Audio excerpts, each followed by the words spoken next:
Anton, dilanjutkan Dinda, dilanjutkan dengan Rama, dan dilanjutkan dengan Yoga. Nah, untuk materinya kita membahas tentang teori penawaran dan harga keseimbangan pasar. Nah, untuk presentator yang pertama ada Yoga. Penawaran, banyak barang jasa yang bisa produsen tawarkan kepada konsumen pada setiap tingkat harga dalam waktu tertentu.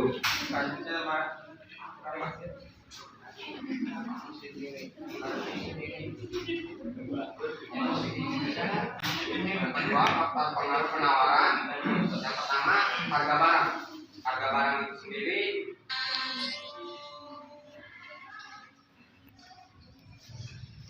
berbanding lurus dengan jumlah penawaran. Jika nilai harga barang naik, maka penawaran pun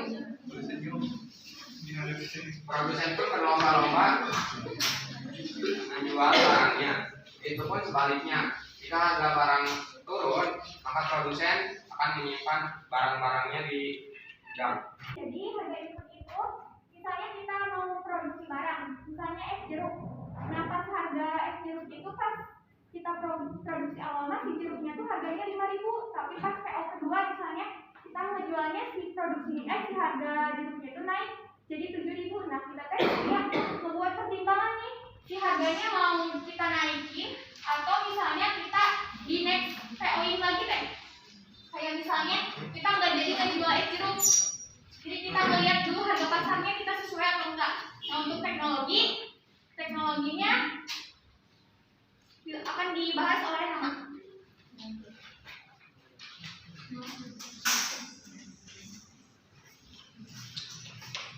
Teknologi yaitu perkembangan zaman dengan menggunakan alat-alat mesin. Semisal pada tahun berapa kita memproduksi barang dalam 1 jam itu 1.000. Nah, sekarang menggunakan mesin, jadi kita memproduksi barang lebih banyak, semisal 5.000. Nah, untuk faktor pengaruh penawaran yang terakhir ada ekonomi ekspektasi, di mana ekspektasi itu barang atau jasa yang kita jual harus sesuai dengan ekspektasi dari konsumen agar tidak konsumennya itu kayak mengecewakan, jadi saling enak antara penjual dan pembeli. Untuk materi selanjutnya dibawakan oleh Dinda. Daftar penawaran. Daftar penawaran merupakan kumpulan data terkait penawaran suatu barang pada berbagai tingkat harga. Disajikan dalam bentuk tabel. Kita ada contoh pada tabel tersebut terkait daftar penawaran HP pada berbagai tingkat harga.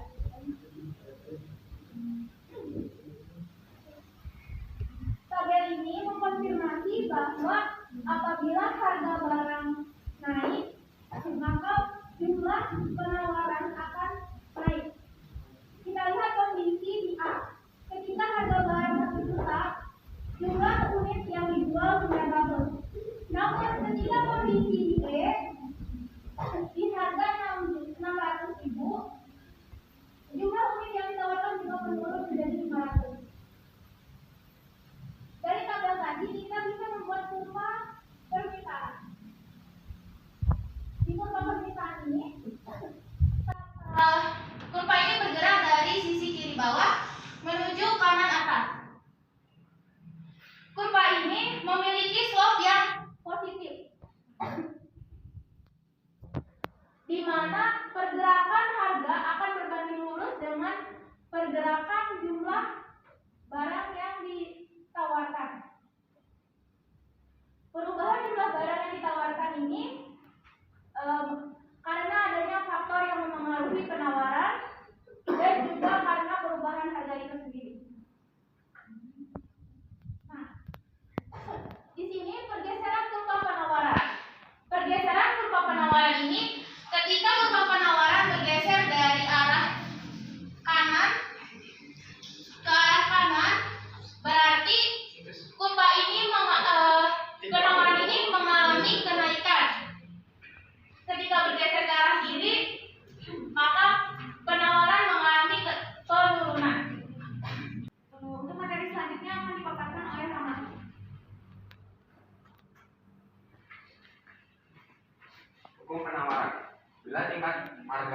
maka jumlah barang yang ditawarkan akan naik. Bila tingkat harga turun, maka jumlah barang yang ditawarkan akan turun. Semisal contoh, jika harga sebuah apel 20.000, maka yang produsen jual hanya sekitar 2 kg. Sementara jika harga apel naik menjadi 40.000, maka yang dijual produsen akan naik menjadi 4 kilo atau lebih. Nah, untuk elastisitas akan dikatakan oleh saya sendiri. Elastisitas itu apa sih? Elastisitas dalam penawaran di sini adalah dikatakan elastisitas jika kenaikan harga juga diikuti kenaikan produksi, di mana akan menghasilkan rumus dari ES sama dengan delta I dibagi delta P dikali P per I. Nah, untuk keterangan sendiri nggak ada di sini.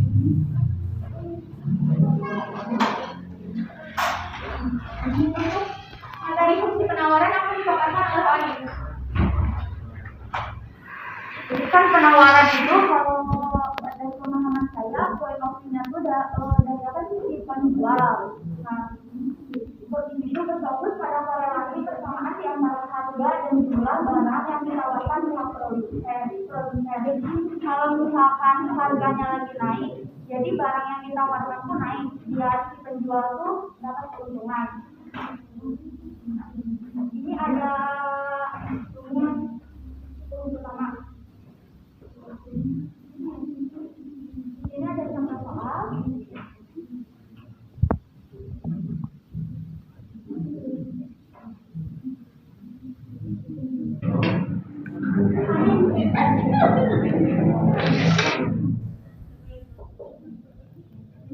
Ini soalnya ketika harga sepatu 100.000, jumlah sepatu yang ditawarkan sebanyak 20 unit, dan ketika harga sepatu mengalami kenaikan menjadi 150.000, jumlah sepatu yang ditawarkan naik menjadi 25 unit. Maka penawarannya diketahui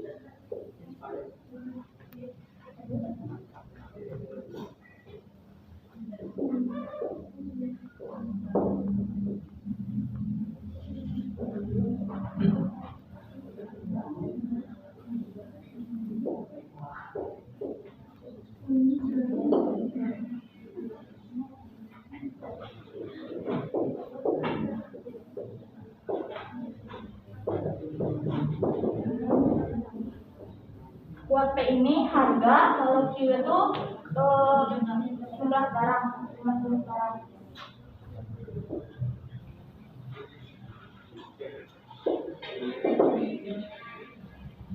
Rumusnya ada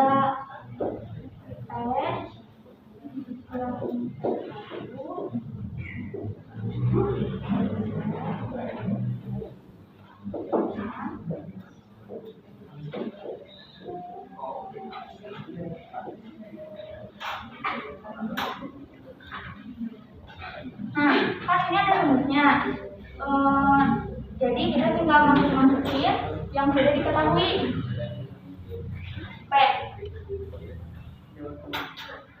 P satunya itu 100.000.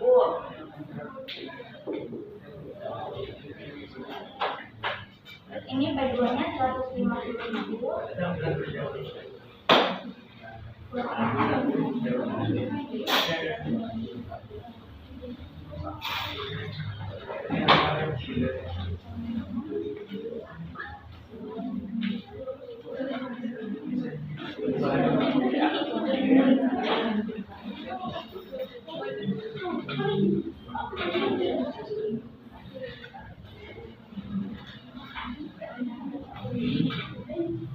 Terus kita jumlahin yang bawahnya dulu. Oke.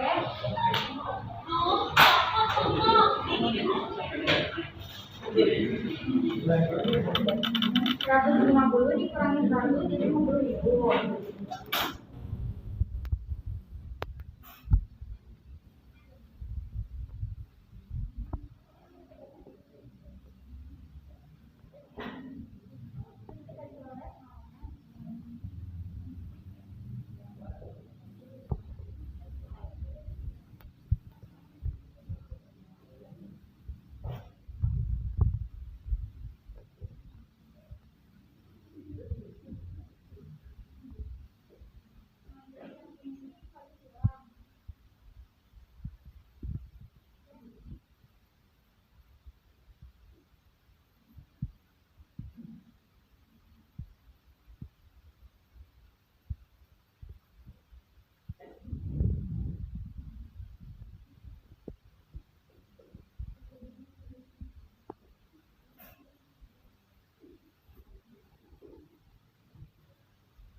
yang 1000 ini dipindah luas, terus ini jadi plus.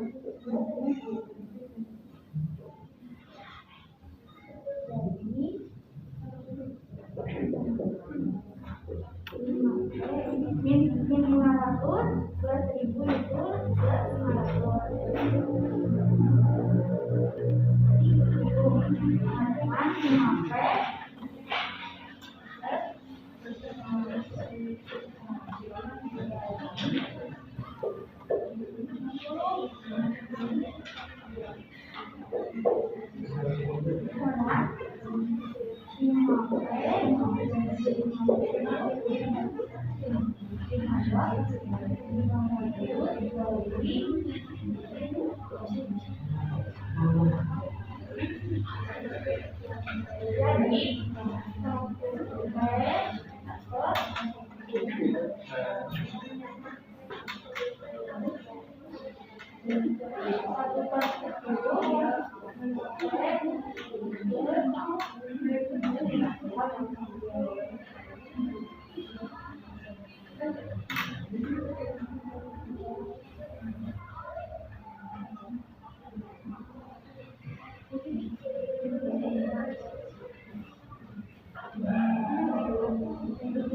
5P ini hasilnya tuh 1/10 plus 10.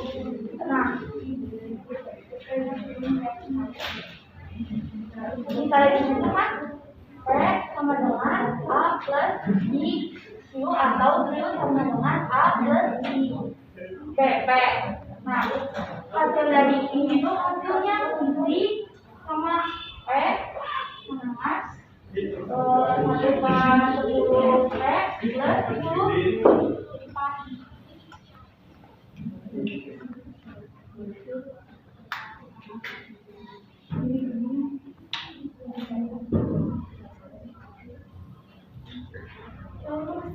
Keseimbangan pasar itu apa sih? Keseimbangan pasar adalah kondisi di mana adanya keseimbangan antara jumlah produk atau jasa yang diminta maupun yang ditawarkan dengan harga tertentu. Nah, dari sini, dari keseimbangan pasar ini akan menghasilkan permintaan konsumen akan lebih kuat dibandingkan penawaran produsen jika suatu produk maka akan menghasilkan suatu produk yang meningkat. Nah, kebalikannya, bila penawaran yang lebih kuat daripada permintaannya, maka harga barang pun akan menurun. Nah, ini untuk dari kesimpulan dari pengertian keseimbangan pasar yang akan menghasilkan ini kesamaan ini. Untuk ide itu seperti harga permintaan dan QS itu harga penawaran, QE itu adalah harga keseimbangan.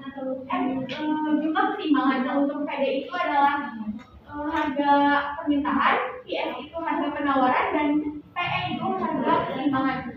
Nah, di sini saya sudah menulis contoh soal dari pembahasan keseimbangan pasar. Nah, diketahui dalam suatu pasar itu QD-nya memiliki 40 dikurangi P dan QFD itu 4P dikurangi 50. Ditanyakan berapa harga P dan jumlah keseimbangannya, maka kita akan menjawabnya berapa harganya dulu. Untuk berapa harganya itu kita masukin si persamaan ini, QD sama dengan QF. Seperti ada yang di soal, QD sama dengan QF, maka QD-nya itu adalah 40 dikurangi P. QF itu 4P dikurangi 50. Maka setelah itu kita pindahkan ruas yang ada variabelnya. 40 min 50 dipindah ruaskan ke sebelah kiri menjadi plus 50. Kita turunkan 4P-nya. Min P dipindah luaskan menjadi plus P, maka kita akan menghasilkan 4P ditambah P sama dengan 5P.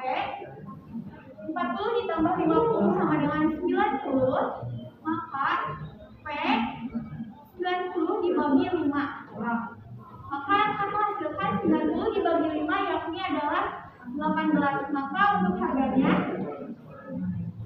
harga atau price-nya 18.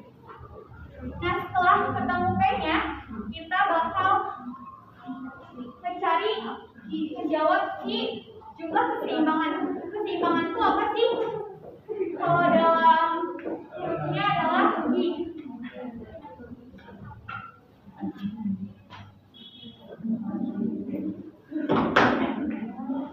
Nah, untuk mencari I, kita bisa pilih salah satu persamaan, mau yang ID atau IS sama aja. Nah, aku pilih yang ID. Lalu dikurangi P. Kan kita udah tahu P-nya itu sama dengan 18, maka kita substitusikan aja 40 dikurangi 18 sama dengan 22. Nah, kita masih pengen tahu sih bakal sama nggak sama yang IS, kita juga bisa cari 4P dikurangi 50.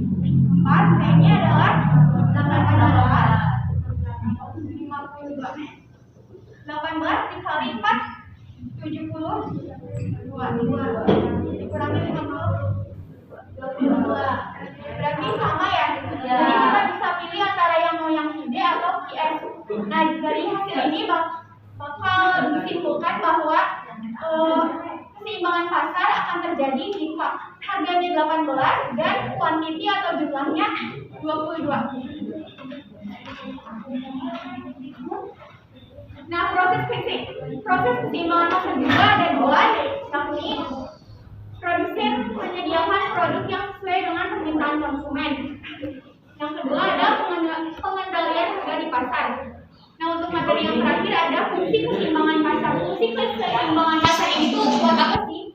Dalam dunia bisnis dan investasi terdapat berbagai macam fungsi permintaan maupun penawaran yang dapat berdampak secara menyeluruh terhadap aliran keuangan.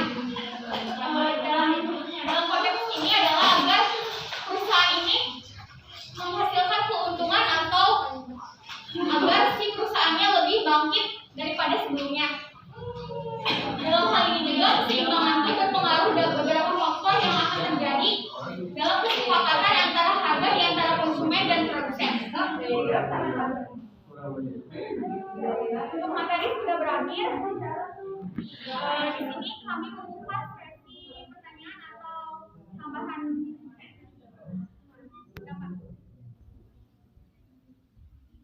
Ada yang mau?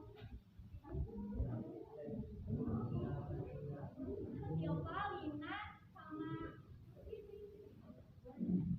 Silva dulu. Silva. Kalau masih pertanyaan, aja kamu bayar. Waalaikumsalam warahmatullahi wabarakatuh. Kenalkan, nama saya Silva dari kelompok 4. Izin bertanya, kan tadi ada teknologi yang di faktor penawaran. Nah, sekarang eranya teknologi. Terus pabrik-pabrik atau perusahaan malah ada yang dijadiin robot sebagai penyaji atau jadi pengembangan itu. Nah, sedangkan pekerjaan di Indonesia yang membutuhkan manusia itu sangat banyak. Nah, apa pendapat kalian? Terima kasih.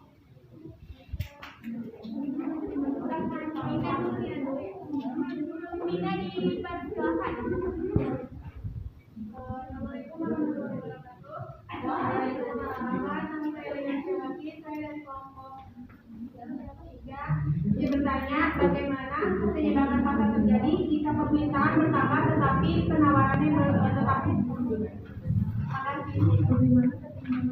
Untuk Fitri Aji dipersilakan. Izin bertanya, yang pemahaman yang QD sama yang QS itu berarti dari soal. Itu yang QD sama dengan 40P dari soal.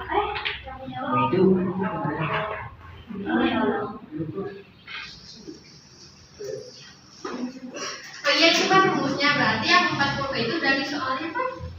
Ya berarti tinggal dimasukkan terus disubstitusikan. Oh itu kan kita cek.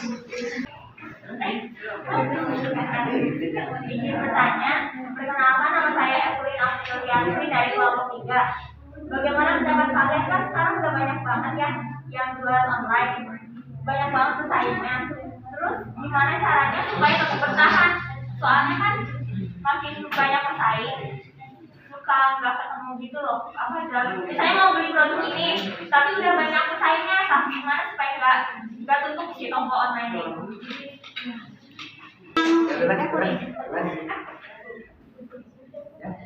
Katanya bagaimana caranya biar dia biar bertahan online shopnya.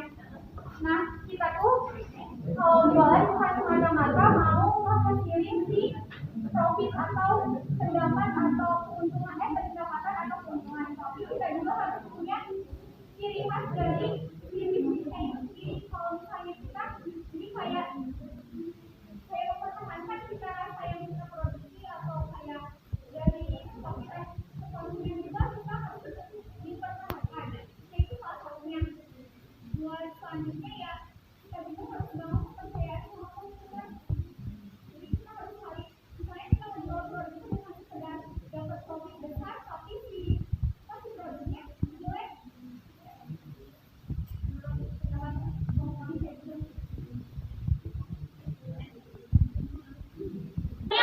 Mau ngejawab pertanyaan Devina. Tadi pertanyaannya permintaannya naik, tapi penawarannya tetap. Bisa dicek di YouTube Kuliah Online Ekonomi, di sana dibahas secara detail. Kalau misalnya si permintaannya naik atau si penawarannya ini tetap, maka akan berpengaruh ke si harganya jadinya naik dan si kuantitasnya juga sama-sama naik. Jadi nanti si kurvanya itu bergeser ke kanan. Jelas?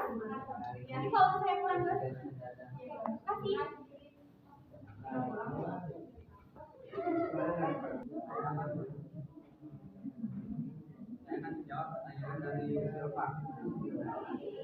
Robot sama manusia itu harus saling membutuhkan. Jadi